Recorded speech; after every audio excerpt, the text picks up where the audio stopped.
meet you. Yeah. Where are you based in the country or world? And Yeah. So I'm based in Milwaukee, Wisconsin. So in the United States, from the Midwest. I've heard of Wisconsin. I've heard of Milwaukee. Okay, okay, that's what's up. I know there's not a lot of rap with Milwaukee, but it's getting there. It's getting there. Yeah, yeah, You know what I mean? that's Just needs cool. to grow. Yeah. And did you like grow up there or where like? Yeah. So I was born in Chicago, Illinois, but I moved out from Chicago at the age of 3 to 4 years old, and then I Mhm, was raised in Milwaukee. So really, like, I I pretty much consider Milwaukee to be like my birthplace because I grew up here for the majority of my totally. life, But I still have some love for Chicago. I mean, I was born Yeah. there, so yeah. I mean, that's where I'm at right now. I think it's super interesting. I mean, I grew up in like Santa Ana, Tustin in Orange County, and like growing up there, I had such like a um um love like for like, oh, I'm repping my hometown. But then Yeah. like as you grow up and it's just like you kind of have to decide like, oh, is that where you're gonna rep forever, you know? And like Right. now I say LA when I travel across the country and world. So it's just Yeah. like but that's really cool. And how long have you been part of Decaria? I have been a part of Techedia for about just like about 6 months. I'm still freshly new, but like Mhm. I've already been to so many wonderful events held by Techedia that it's Yeah. like it I went from being someone who was living in a small pocket to feeling like I explored the world. Yeah. In a No, way. I was so lucky to have like certain groups like this. I was like a scholarship award-winning kid, so like I Yeah. got put into like a big program nonprofit called Posse, which like expanded my network really easily. And then I was also into politics, so I joined like Boys State when I was in high school. So like I feel like Okay. unless you're like, do you know what Boys State is? No, it I appreciate the flowers. Um, but I feel like it's just like without certain like groups like this, like you're kind of stuck to your bubble, you know? yeah. And it's good to hear that like even Milwaukee, Wisconsin, like there's people from not just LA, New York, Chicago, and Yeah, like like the big cities, the big yeah. cities. Yeah, yeah, yeah. Especially in tech because like Oh my some of the goodness. best tech and yeah, it doesn't get built in like LA and New York. It gets built in like, hey Ingrid, how's it going? Hey. Um, Unfortunately, I am only an English speaker. I speak Spanish like in with my friends, but not Yeah. like not to present in It, business. I'll probably say something out of pocket. So, you know, perdón. I resonate with that because I grew up, having having autism and like also like having generalized anxiety disorder as well. Um like my parents for our first gen biggest advocates of wanting to embrace your roots and learn Spanish, Yeah, but in a way I felt like growing up that opportunity was taken away. Well, I mean, I could still learn it now because I know how to communicate, yeah, but as you grow older, it is harder. I mean, it can get harder. But still, you can still learn, still totally, possible. totally. But the point of the story I'm trying to say is that like I I grew up not knowing how to speak Spanish at all. But you know what? I grew up to say now I'm like I am still Latino. I still have my roots and I'm still my layers, and that's who I am. Just because I'm missing one key thing or that one specific detail doesn't define that. Yeah, You know? yeah. No, I think that's super cool.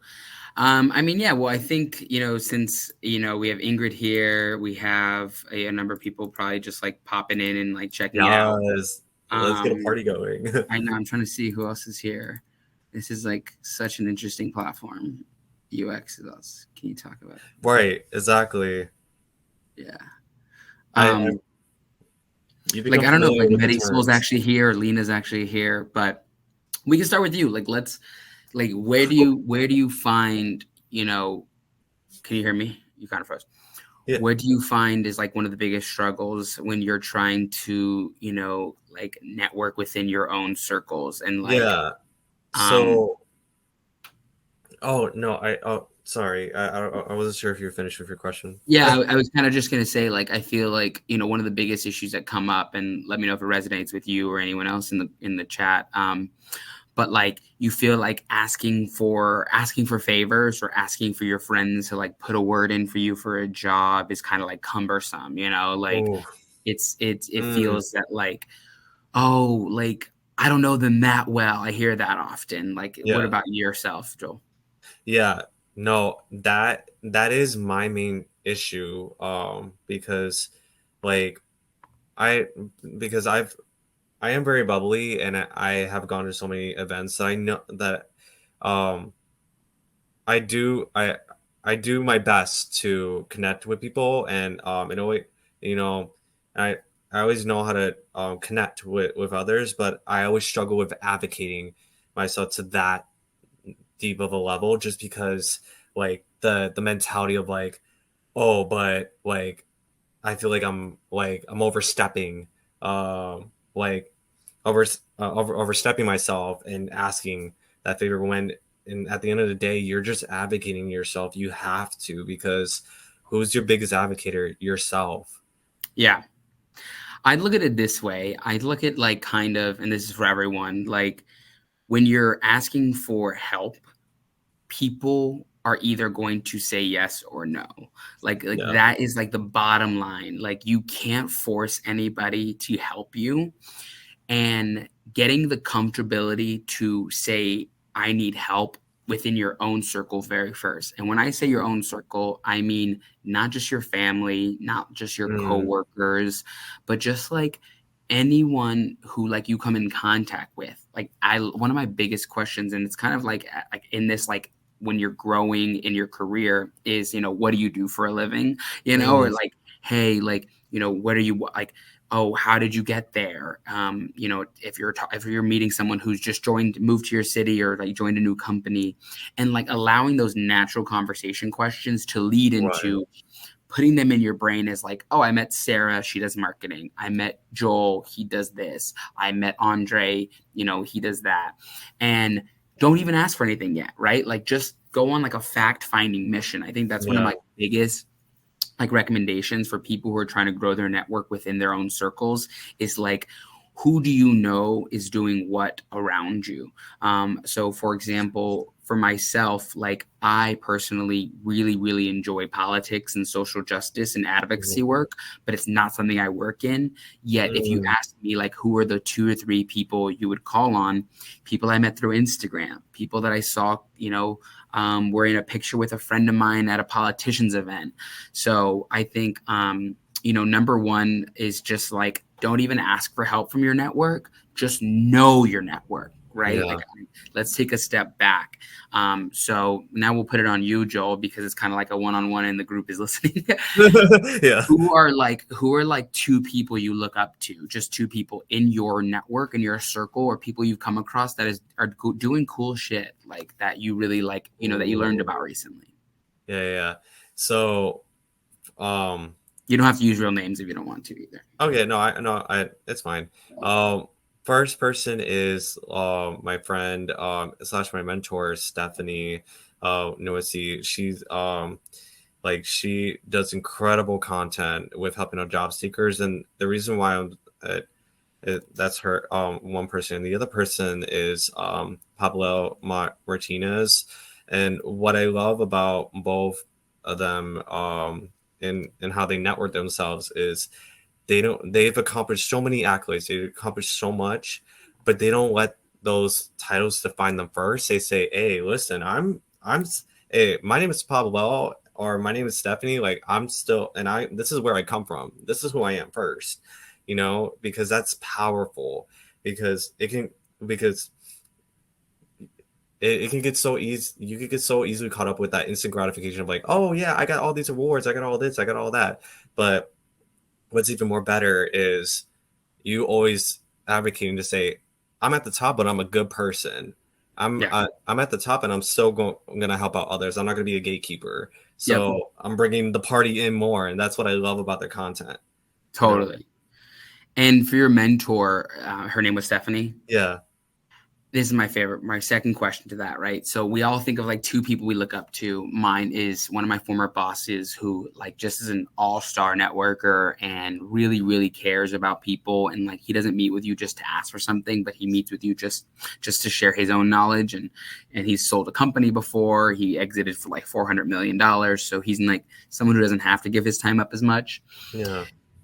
Have you ever offered or have you ever thought about another person in your network that you could introduce to Stephanie?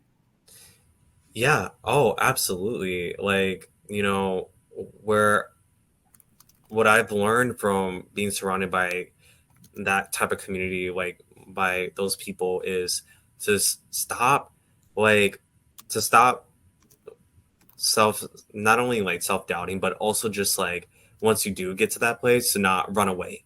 To say, you know what, I'm gonna be a trailblazer. I'm gonna help others. I'm gonna support others, because at the end of the day, like, we're all going through that same problem. We all have gone through like being laid off or just not spending months in finding a job. So why the heck are you going Exactly. to gatekeep someone from having that opportunity when you could bring a smile to that? So of course, I mean, that's what I do with my content every day. I'm Yeah. like, listen, use me as a network pool. Help, like, just Yep. don't be afraid to ask. And I think that's where the barrier needs to start breaking down. You know? Yeah, and if you think about it, even just by you doing that one favor to that one person by being like, "Hey, I have this really special person in my life. I think you could benefit a lot from meeting them too.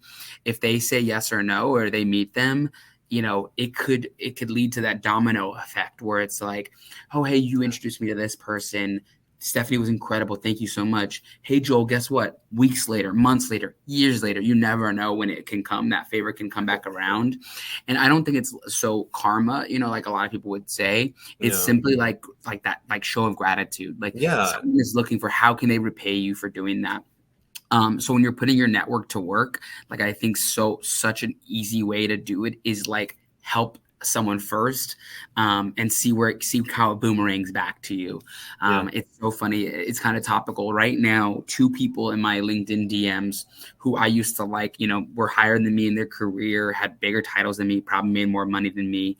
Um, are actually currently asking me for help. And I'm like, whoa, like I've never, and at first, I'll be honest, like, I'm like, why would how can I help you? Like, you're at a super high level, you Yeah. used to work for like, some big, big people, and now you're asking me for help.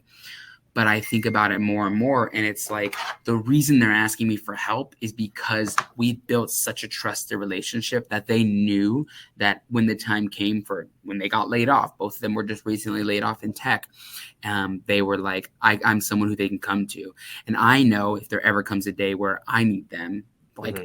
I could lean on them too for that. And it's not so much keeping score, but it's really just Right. like who are your people that you can go to. And I think that the Exactly. best way the best way you can learn from that is people who you've met through others or people who you look up to right now in Yeah. your group. Can Yeah, please share something. yeah, I want to share this advice with everyone that I've learned. Like, when apply that approach. If you're connected with recruiters, apply that approach. Why? Because you're not only helping out your friends who are in that position, but you're also helping out the recruiter and you're helping out yourself. It's like it's like a Yeah, three-way. It's a full boomerang. You know what I mean? Like, literally, because you're sent the friend that you know who's really good at program management, and if you know of a recruiter that's hiring for program management, send them over to them, because you're giving that your friend a job, and then you're helping the recruiter make a sale. oh And my then god, I do love that, helping do that, recruiters find candidates. do It's that. It so easy. Yeah. I love we have a question in the chat though. Diana asks, when asking for help from a distant connection, a referral or coffee chat, etc., what do you usually offer the person to thank them for their time and energy?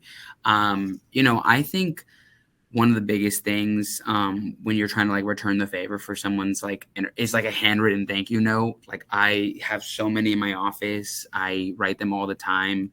I mail them. Like how cool is it to like mail something? I mean, so like not tech and like so snail mail is like 2003, but handwritten thank you notes are super all you need. One of my easiest tricks too are Starbucks gift cards to their email, like $5, $10, like coffee on me. You know, that's like the coolest thing you can get, like Uber Eats or like Postmates. So yeah, those are my two things. I'm doing like a gift card, $10, $5, like, you know, whatever I can spare. And then I would say handwritten thank you note.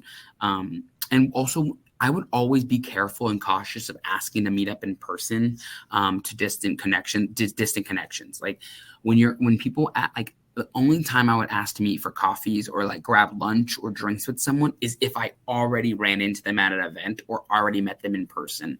It comes off, I think, and this is personally my experience, a bit brash and abrasive when it says, hey, I would love to meet you in our IRL and I've never met you before ever, or you don't even know what I look like in person.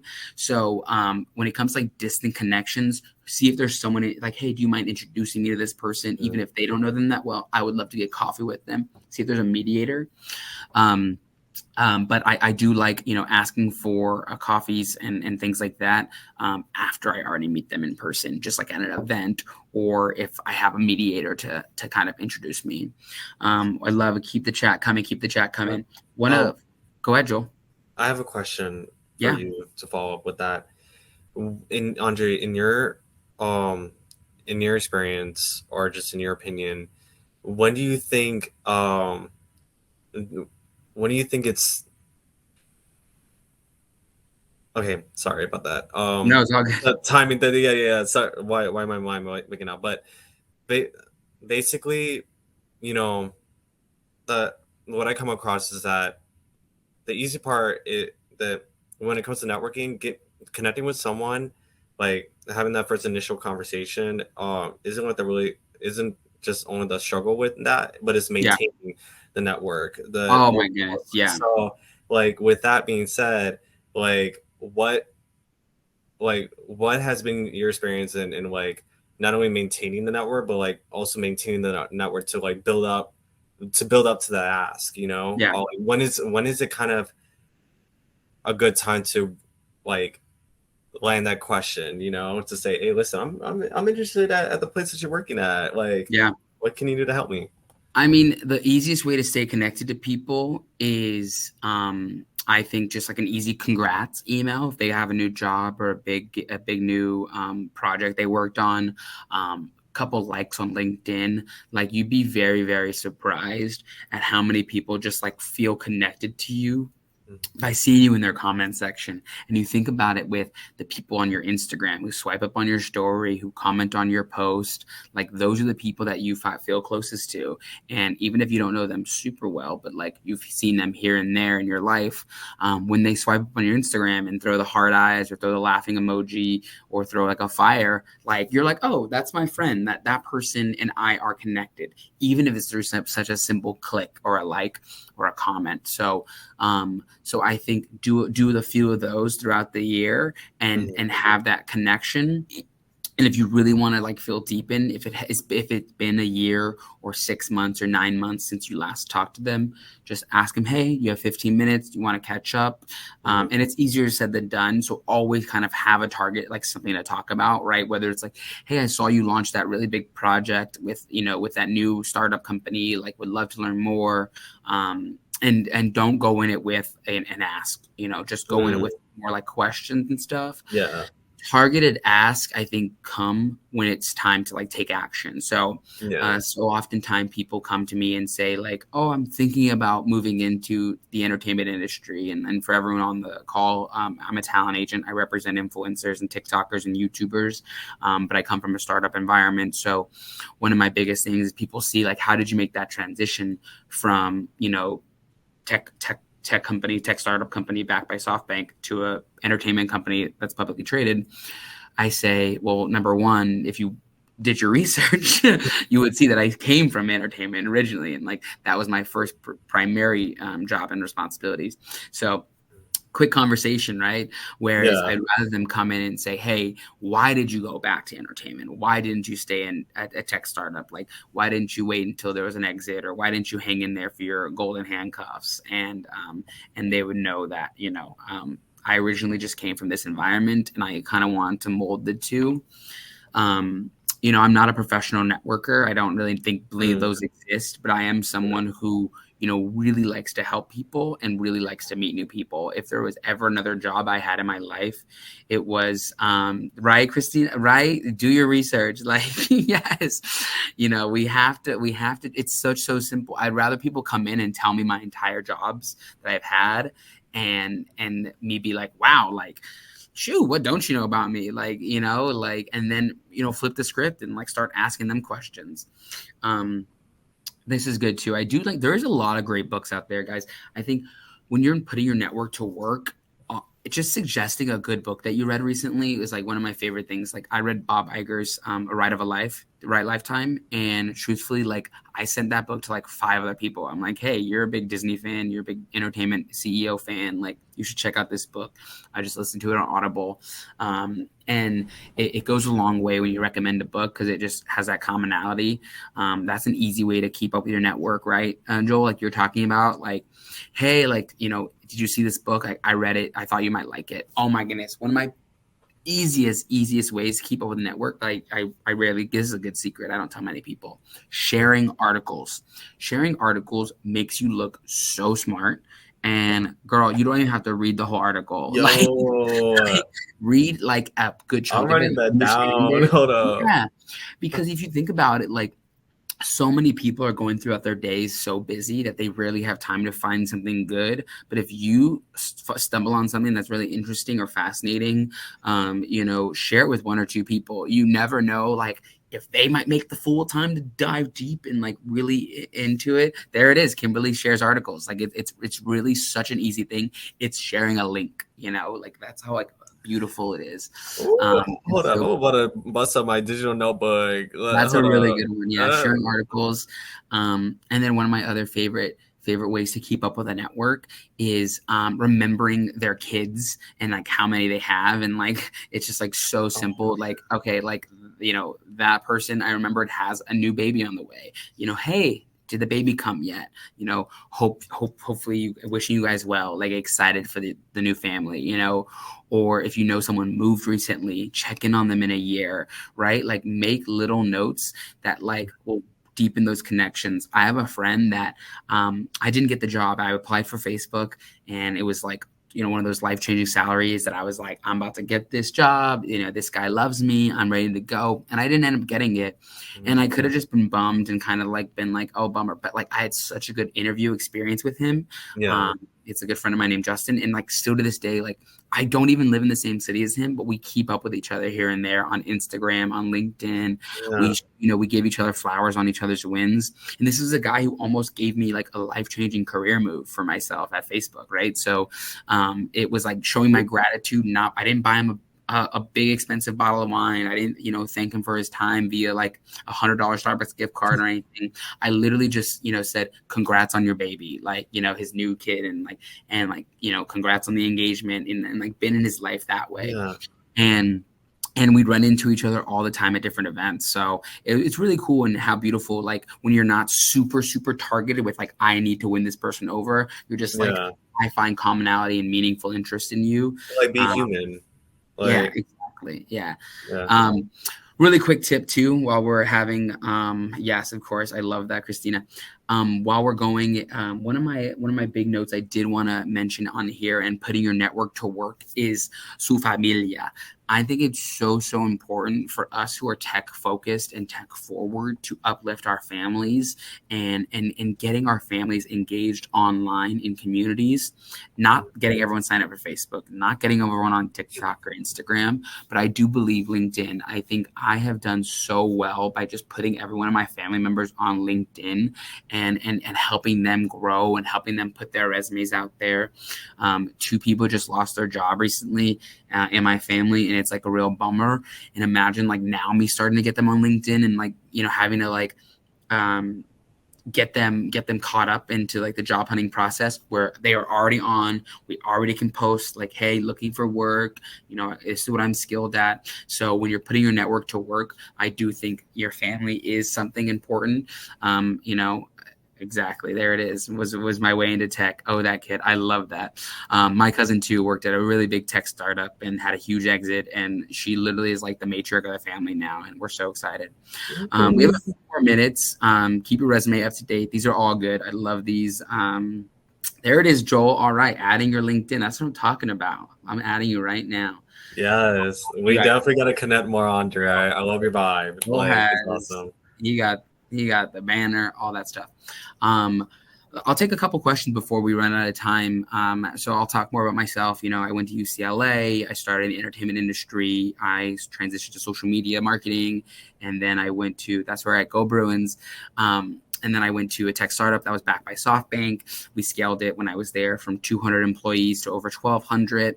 But unfortunately, I really miss the talent side, and I miss working with creators. And I currently sit in the creator economy. One of my biggest things is like I do brand partnerships. So a lot of my network is, brand partners and people who are buyers. I'm a seller. How would you recommend college students go after internship opportunities? All right, my 3 things for college students to go after internship opportunities. Number 1, always your college first. Go to your college career center, look on their website, see how you can sign up for newsletters. How can you get engaged with your director of your career center, because they usually are one of the first people to kind of always get the heads up of like, hey, this big new job is opening. Second, if you're in any social groups or any extracurriculars on campus, ask to find the listserv of all the previous members. So I was in a fraternity. You might have been in a nonprofit group. You might have been in a college, entertainment group that put on the concerts. You might have been in Latino, Hola Club or something like that, bilingual speakers. Um, um, Always ask for, hey, is there any way there is a list of all the former, is there an email newsletter? Can I get all the emails and names? I have a database of every single one of my fraternity members from the past to the present. And I was one of the ones who like kept it updated and things like that. But that's a great one. And then my last one for college students to find internships is really like, do your stalking, girl. Like go on LinkedIn, who has graduated from your company, who is adjacent to your company. If your college has a graduate program, that's one of my favorite ways into breaking into a certain industry or company is go to a person who may not have gone to undergrad there, but is a little more seasoned in their career and is an MBA student, is a doctorate, PhD. They still have that, like a law student, they still have that connection to your school. How does one been out of college get an internship? I graduated UCLA in 2021 in grad school. It's expensive. Then did boot. Oh my God, I totally did the Career Center boot camp too. There it is, Christina. Are you in the Techary Slack channel? I love this. I love this. I'm not very good with comments and talking, Joel, as you can see. No, you're good. I can leave out of the. Been out of college to get an internship.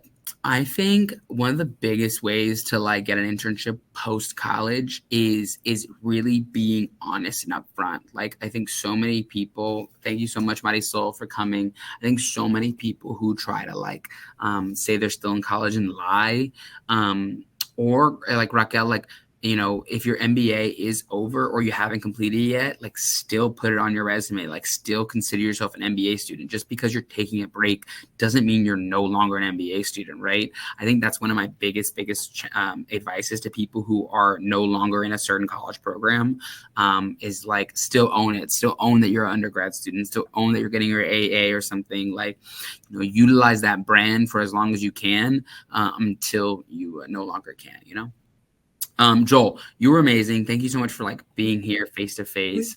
Everyone, please feel free to add me on LinkedIn. I'd love to help everyone when I can. And yeah, thank you so much. And excited. Everyone, go put your network to work. And I will talk to you soon. Thanks so much, Joel. Nice. Enjoy Milwaukee, Wisconsin. Yes, thank you. You enjoy LA as well. Bye, Enjoy the everybody. vibes.